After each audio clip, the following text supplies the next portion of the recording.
Alunos, como vão vocês? Hoje nós vamos ter a nossa quinta aula de história do período da quarentena e vamos seguir discutindo as civilizações pré-colombianas, suas culturas, seus saberes e seu legado. Após todo esse período que nós viemos estudando, os europeus, a preparação dos europeus para suas viagens, e seus descobrimentos, agora nós vamos ver aqueles povos que eles encontraram, sobretudo, não apenas o que eles encontraram, mas as culturas que existiam na América no período pré-colonial, Então, nós vamos ter aqui uma diversidade de povos, e o que vale reter dessa questão não é vocês decorarem quais são esses povos, quais foram os povos que habitavam a América antes dos europeus chegarem. A ideia aqui é, primeiro, apresentar para vocês esses povos, A gente precisa conhecer povos diferentes, é bom. E também mostrar o nível, de civilização que eles tinham antes dos europeus chegarem, que eram civilizações riquíssimas, extremamente já desenvolvidas para o período, Apesar de que é um pouco errado essa noção de desenvolvimento, de evolução, que a gente tem na nossa cabeça, de que existem civilizações mais desenvolvidas do que outras, é importante que vocês entendam que não apenas os europeus tinham seu desenvolvimento tecnológico, como outras civilizações também tinham. Nós vimos naquelas primeiras aulas a China e a Índia, que eram civilizações também antiquíssimas, que tinham um desenvolvimento tecnológico bastante avançado. E agora nós vamos ver as civilizações pré-colombianas. E por que nós chamamos de pré-colombianas? Porque elas existiram, e se desenvolveram antes de Colombo, A chegada de Colombo à América marca o período onde das grandes descobertas, das grandes navegações e o período das colonizações, o processo que alguns chamariam de invasão dos europeus da América, do que hoje nós conhecemos como América. Então, vamos seguindo. Antes de mais nada, nós vamos discutir aqui o processo de ocupação da América. Porque antes da chegada dos europeus, como a gente sabe, já existiam pessoas vivendo ali. E como essas pessoas chegaram até a América? Existem duas teorias principais de como o ser humano, como a nossa espécie, chegou às Américas. Porque hoje em dia nós acreditamos, os cientistas chegaram a essa conclusão de que o ser humano como espécie teria surgido aqui na África, e da África ele se espalhou para os demais continentes até chegar a ocupar todas as regiões do planeta, Nós somos uma espécie muito expansiva. Então, a primeira teoria, diz que o ser humano, teria saído da África, aí atravessado a Ásia, chegado à Sibéria, e através da Sibéria existe um pequeno corredor entre o que seria a Sibéria e o que seria o Alasca, que é um território americano. Então, seria uma ligação assim, entre a América e a Ásia. E nessa ligação existia o que nós chamamos de o Estreito de Bering, uma pequena faixa de mar que na última era glacial, vocês lembram, lá a era do gelo, enfim. Na última era glacial, ela se congelou, se solidificou, essa pequena faixa de mar, e deu origem a uma ponte, um verdadeiro corredor de gelo, por onde passaram não apenas os seres humanos, como também diversas espécies de animais, Então, essa seria a primeira teoria. Então, o homem americano, ele teria origem nos seres humanos ali da Sibéria, que povoaram através do Alasca, chegando na América do Norte e depois descendo para a América do Sul. A outra teoria diz o seguinte, que os seres humanos aqui da Ásia teriam, através da navegação, chegado à Oceania. Da Oceania foram para a Polinésia, que é um conjunto de ilhas, ali onde a Moana fica, Se lembra o filme da Moana? entenderam? Aquela região ali que a Moana trabalha ali. E da Polinésia, eles foram para as Américas, sobretudo para a América do Sul. Então, seriam as duas formas de habitação, né? De como o ser humano ele chegou às Américas. Aqui no detalhe. Opa, passei demais. Então, aí nós temos quais teriam sido os primeiros grupos humanos das Américas. Teriam sido inicialmente os esquimós. Os esquimós, que são grupos humanos que existem até hoje, eles teriam sido esse pessoal, né, que saiu lá da Sibéria, atravessou o Estreito de Bering, chegou à América do Norte e começou a povoar a região. Então, os esquimós teriam se estabelecido mais ou menos aqui nessa região, né, do extremo norte da América do Norte. Além deles, existiam os caçadores das planícies americanas, os índios Pueblo dos desertos, os iroqueses, que habitavam as florestas da América do Norte, e descendo nós vamos ter os Olmecas, os habitantes de Teotihuacan, Huari e Tiahuanaco. São nomes difíceis, mas que basicamente representam as populações da América Central e da América do Sul. Então, são essas os primeiros grupamentos humanos que se tem notícia nos continentes americanos, na América do Norte, América Central e América do Sul. E nós vamos nos dedicar hoje aos grupos que se desenvolveram, sobretudo na América Central e na América do Sul. Para entender bem de aonde é que esses povos se estabeleceram, nós vamos precisar ver aqui um pouco de geografia, as regiões onde isso aconteceu. Então, aqui no mapa vocês podem observar, nós temos 4 regiões principais que nós vamos estudar, né? Vão ser onde esses povos vão se estabelecer.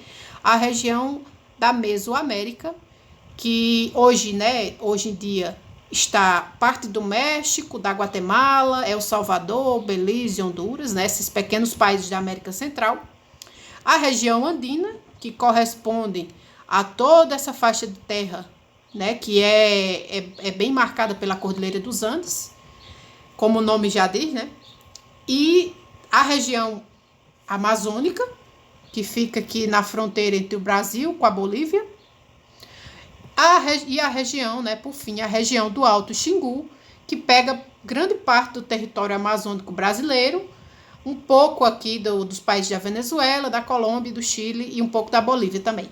Então, são regiões, grandes regiões, nas quais vão se estabelecer as civilizações que nós vamos discutir nessa aula de hoje. Então, só para situar o espaço onde isso acontece, né? São regiões tropicais, né?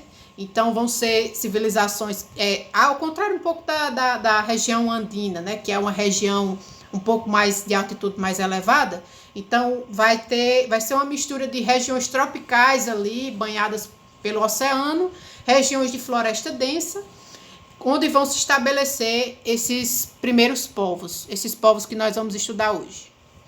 Então, dando seguimento, o primeiro povo que nós vamos analisar aqui são os Olmecas. Os Olmecas se estabeleceram no litoral do Golfo do México. O litoral do Golfo do México é mais ou menos essa região aqui. Vou mostrar aqui para vocês. Esse aqui seria mais ou menos a região do Golfo do México. O Golfo seria uma região onde o mar ele se aproxima, né, da costa. O professor de geografia saberia explicar melhor. Mas, enfim, eles se estabeleceram no litoral do Golfo do México por volta de 1700 a.C. Então, é um povo bastante antigo, né? Cristo nasceu, já tem 5 mil anos, né, desde o nascimento do Cristo. Então, é 1700 anos antes do nascimento de Cristo. É um povo bastante antigo. Eles possuíam centros cerimoniais e altares de pedra, né? Então era um grupo humano que tinha uma religiosidade bastante formada na questão dos sacrifícios. Então, esses povos, todos esses povos que nós vamos ver, eles tinham muito essa prática do sacrifício, do ritual de sacrifício. E por quê? Porque eram sociedades agrícolas. Todas as sociedades agrícolas, de uma forma ou de outra, vão acabar desenvolvendo uma relação muito forte com a religião.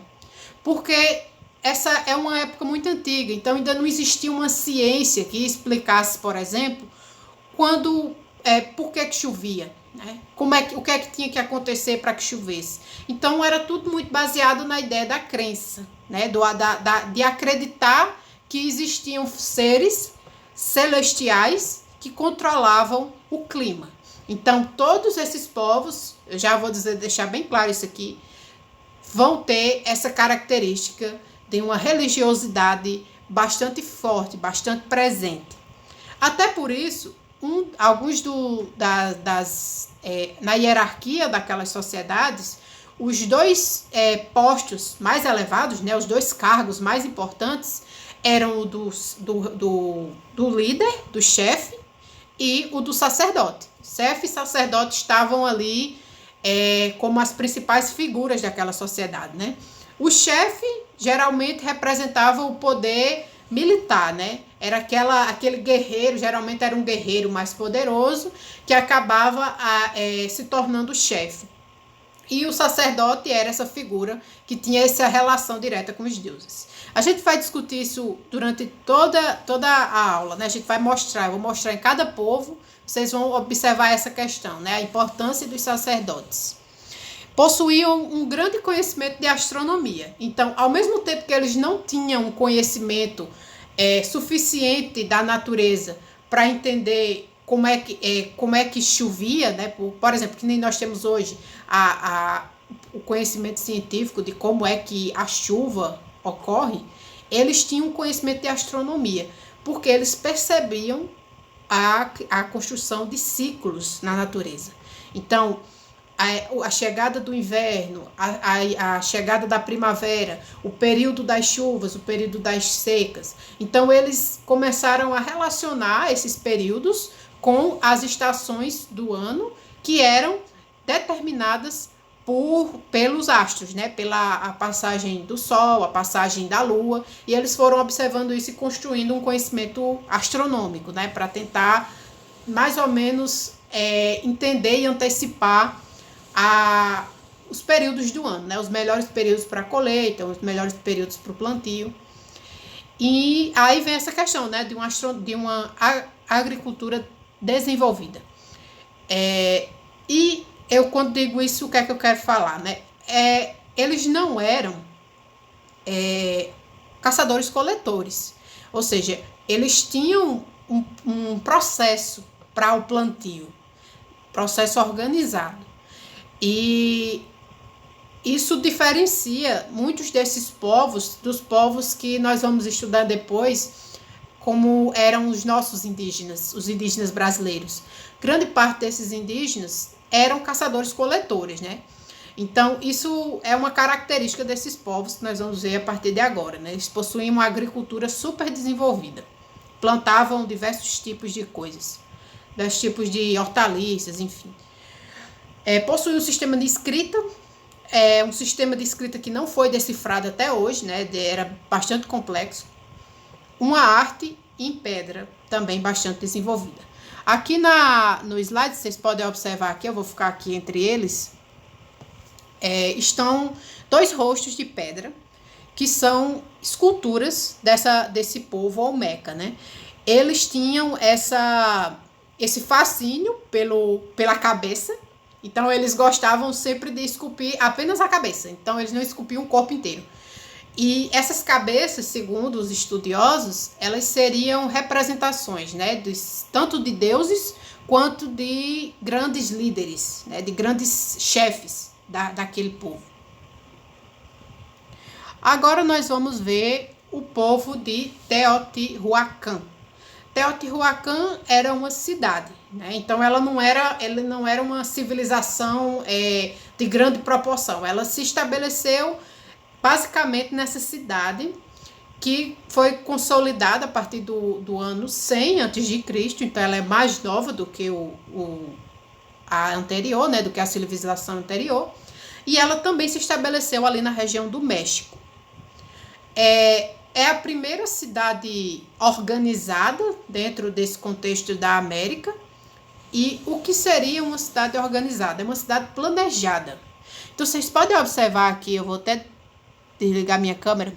Vocês podem observar aqui que ela é uma cidade que ela possui ruas, ela possui uma praça, ela possui o templo, as casas, enfim, tudo de uma forma bem organizada, né? E isso é um demonstrativo muito grande de civilização, né? É a organização urbana que muitos povos das Américas não vão ter, né? Eles vão se estabelecer em pequenas tribos, pequenos grupos, e essa já é um diferencial desse pessoal de Teotihuacan. Eles vão construir pirâmides, né? As pirâmides das Américas, elas também vão ser, assim como os egípcios, o povo das Américas também vai construir pirâmides, e elas vão ser, sobretudo, né, as grandes pirâmides dessa região serão a pirâmide do Sol e a pirâmide da Lua. Como eu falei, eram sociedades agrícolas, né, elas dependiam dos deuses, e por isso foram construídas tanto uma pirâmide para o Sol quanto uma pirâmide para a Lua, que eram as maiores. E também possuíam um comércio e uma agricultura, né? A agricultura e o comércio nessas civilizações vão estar interligadas. Por quê? Não existia uma noção de dinheiro, de moeda. Não existia esse conceito. Então, as trocas comerciais eram feitas em alimento, né? Então, você tinha uma porção de milho, você ia e trocava por uma porção de, vamos ver, outro produto, de abóbora, né? De girimum. Você tinha um girimum, você queria milho, então você trocava o girimum por 4 milhos. Então, isso era uma espécie de comércio que existia, mas sem a presença da moeda ainda. Então, nós chegamos agora a um dos povos mais conhecidos no contexto das Américas, que eram os maias. Os maias se estabeleceram na chamada Península de Yucatán, no México. A maioria desses povos vão estar na região ali do México, né? E eles se estabeleceram ali e desenvolveram uma série de cidades-estado. Então, o México, os maias, eles não eram um povo unificado em um único reino. Não existia um imperador, propriamente. Existiam ali grupamentos, cidades, né, que ficavam espalhadas pelo território, e que cada cidade possuía sua própria organização, seu próprio governo, né, seu próprio chefe, né, seus sacerdotes, enfim, sua independência. Eles também possuíam uma agricultura muito variada. Aqui no Brasil, nós conhecemos basicamente uma espécie de milho, né? Aquele amarelinho. Lá, eles começaram a desenvolver técnicas, né, de seleção, e que deram origem a uma diversidade enorme de tipos de milho. Então, eles têm milhos roxos, milhos coloridos, milhos azuis, misturados, toda uma variedade de milho, né? Eles gostavam de cultivar milhos diferentes, né? Milhos com caroços maiores, caroços menores, enfim. Possuía uma rígida hierarquia social, também baseada naquela ideia de um chefe, um sacerdote, os membros das forças, né, do exército, né, os guerreiros, e, enfim, era uma hierarquia muito bem definida, que não era modificada, né? Existia o pagamento de impostos, que também eram feitos em alimentos, né, não pela moeda. Então, assim como um membro da sociedade poderia trocar com outro alimentos, né, tipo fazer o comércio através da troca, essa questão também era feita para pagar os impostos aos líderes, porque as terras, elas não eram propriedade privada, assim, no sentido de que, na verdade, elas eram propriedade do chefe. Então, o chefe, ele era dono de todas as terras daquela região, e as pessoas que trabalhavam nas terras eram obrigadas, né, eram levadas a pagar os impostos para poder ter acesso à terra. Então, esses impostos eram cobrados na forma de produções agrícolas, na forma do milho, né? Se plantava o milho, parte do milho plantado, que era colhido, era entregue ao chefe. Existia aí escravidão também, né? A escravidão que nós costumamos alinhar muito a questão da relação da África com a América, vai existir nessa época, né? A escravidão é um conceito que ela existe, é um dos conceitos mais antigos da humanidade, a ideia de escravização. E a escravidão era feita pelos maias majoritariamente com prisioneiros de guerra. Então, existiam diversos grupos humanos ali convivendo, né? Fora os maias, e dentro desses grupos existiam conflitos. Quem vencesse o conflito tinha o direito de tomar o perdedor como escravo, né? Então, além disso, eles tinham domínio sobre a matemática, sobre a astronomia e sobre o sistema de irrigação. Nós conhecemos muito, né? Sempre é muito elogiado de que os povos ali do Oriente Médio, os egípcios, tinham sistemas de irrigação. Mas aqui também na América existiam elaborados sistemas de irrigação. E também possuíam uma arte e uma cultura refinadas. Vou passar aqui para vocês verem algumas imagens relacionadas aos maias. Então, aqui está a península de Yucatán, né? Essa pequena porção aqui do México, né? Da região do México. Aqui vocês podem ver uma pirâmide maia, bem bonita, né? Uma organização feita em pedra e tal. Essa pirâmide maia, ela tinha a função de ser um altar. Então, aqui em cima, na parte superior, era onde ficava a pedra cerimonial, onde os sacrifícios eram oferecidos. E é uma questão que eu esqueci de mencionar, os maias possuíam a prática do sacrifício humano. Então, além de escravizarem os perdedores das guerras, né, aqueles que perdiam as guerras, eles também ofereciam essas pessoas em sacrifícios aos deuses. Esse sacrifício era feito em cima dessas pirâmides, para que o sangue da vítima do sacrifício descesse essas escadarias e assim o processo do sacrifício se concluísse. Os sacrifícios humanos, os rituais, eram feitos sobretudo para os deuses do sol e o deus da lua, né? Porque eram as principais divindades dos maias. Os maias também possuíam essa arte extremamente rebuscada em pedra, né? Os palácios maias, eles eram muito elaborados, né, com esses altos-relevos. E eles também tinham um calendário. O calendário maia, ele era parecido com o nosso calendário, né? Tinha 365 dias e, inclusive, em 2012 gerou uma polêmica, né? Existe até um filme baseado nisso, de que criou-se um boato de que o calendário maia teria previsto o fim do mundo, que ia acontecer em 2012. Só que, né, estamos aqui e não aconteceu. Então, na época lá de 2012, foi um alvoroço essa questão do calendário maia, né? Então, seguindo aqui, chegamos a outro dos grandes povos pré-colombianos, que eram os astecas.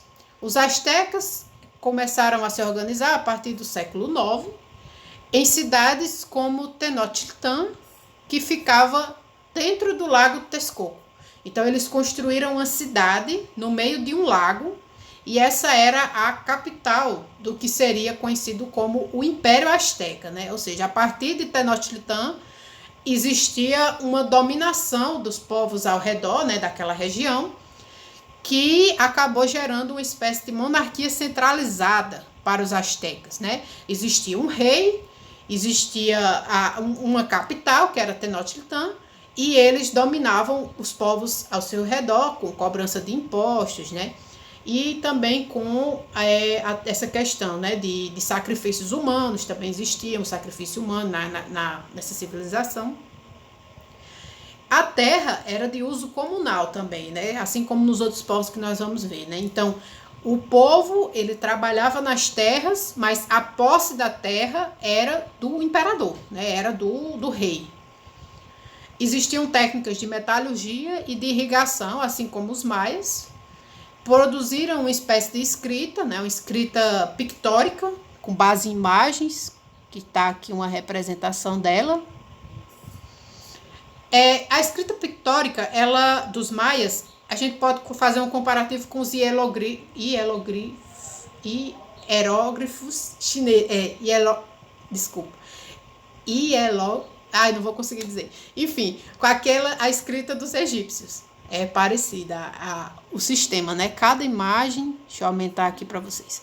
Cada imagem representa, cada figura dessa representa uma linguagem, né? Representa não é baseado em letras, mas em símbolos, né?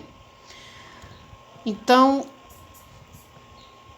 a arte também, né? Existia uma arte rebuscada, né? Baseada em esculturas. Essa escultura aqui, por exemplo, representa o guerreiro, né? Sobre a simbologia do guerreiro era muito importante para eles. Então, possuíam, né, uma região politeísta que praticava sacrifícios humanos, assim como a maia.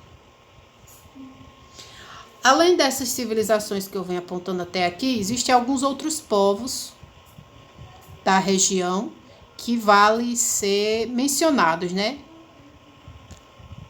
Deixa eu pegar aqui a câmera.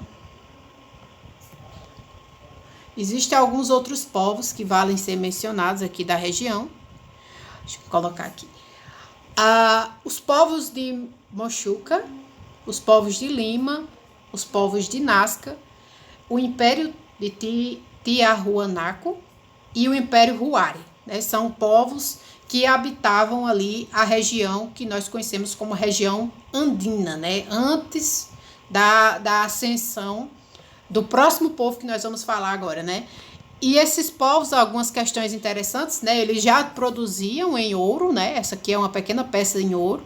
Então, eles produziam um artesanato em ouro já. E também foram alguns desses povos, né? O povo de Nazca, que construiu essas mega imagens no deserto do Atacama, que até hoje são fontes de mistérios, né? Alguns dizem que eram formas de comunicação com alienígenas, se construiu ao longo do tempo diversas teorias da conspiração sobre o que seriam essas linhas. Seguindo aqui, chegamos até o Império dos Incas. Os Incas estabeleceram seu império justamente nessa região, nessa faixa conhecida como a região andina, né? A partir do século XIV, ou seja, eles se estabeleceram como um império já na época em que os europeus já se desenvolveram, né, já estavam ali, já é uma época mais moderna, né, se estabeleceram numa época mais moderna.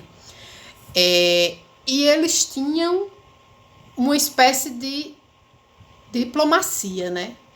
A gente sabe que a forma mais comum de lidar com um povo dominado é o uso da força, né? Para que você consiga que um povo obedeça, né? Se você é um grande império e você quer a obediência de um povo, você normalmente utiliza a força bruta. Mas o povo inca já possuía uma espécie de diplomacia, ou seja, eles negociavam com os que perdiam as batalhas e diziam: olha, nós queremos apresentar para você o nosso modo de vida inca para ver se você aceita ser parte do nosso território. Claro que se não se aceitasse, aí realmente eles iam para a porrada, né? Eles iam para o uso da força.